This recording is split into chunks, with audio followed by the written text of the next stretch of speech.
आदमी में मनोबल हो तो वह जीवन में कठिन से कठिन काम कर सकता है। जिसका मनोबल गिर जाता है वह सरल से सरल काम भी नहीं कर पाता। इसलिए कहते मन के हारे हार है और मन के जीते जीत। अर्थात मन में जैसा ठान लो वैसा हो सकता है। यदि मन में विचार कर लिया हम हार जाएंगे तो हार जाओगे, और मन में ठान लिया हम जीत जाएंगे तो जीत जाओगे।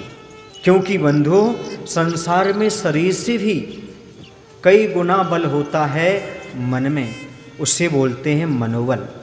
ऐसी ही एक कहानी है।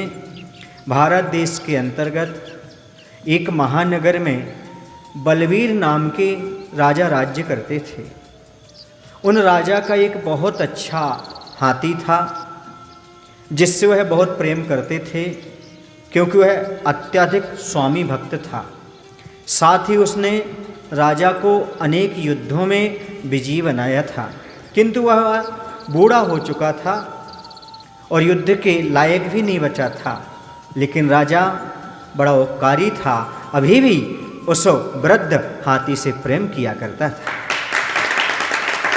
आज की युवाओं को इस शिक्षा लेने की आवश्यकता है कि माता पिता वृद्ध हो जाएं, फिर भी उनके प्रति वही सम्मान होना चाहिए। भले वह कुछ काम ना कर रहे हों, फिर भी उनका आशीर्वाद, उनकी छत्र छांव उनके ऊपर बनी रहती है। लेकिन ऐसा हुआ एक दिन कि वह तालाब के किनारे हाथी गया और पानी पीने के लिए गया, लेकिन वह वहीं तालाब के दलदल में फंस गया। चूँकि वृद्ध होने के कारण उसका शरीर शिथिल हो चुका था, वह कीचड़ से निकल नहीं पा रहा था। बहुत सारे प्रयास किए गए, लेकिन सारे प्रयास असफल रहे। अब राजा को अपने पुराने महावत की याद आई। कोई महावत ही इसी कीचड़ से बाहर निकाल सकता है। उस महावत को बुलाया गया जिसका नाम था कुनाक। उस कुनाक नाम के उस बुजुर्ग महावत से कहा, भाई यह हाथी फंस गया, इसे निकालो। उसने कहा, देखो इसके मनोबल को बढ़ाने की आवश्यकता है, क्योंकि शरीर में ताकत ना होते हुए जिसके पास मनोबल होता है वह हर समस्या से बाहर निकल आ सकता है।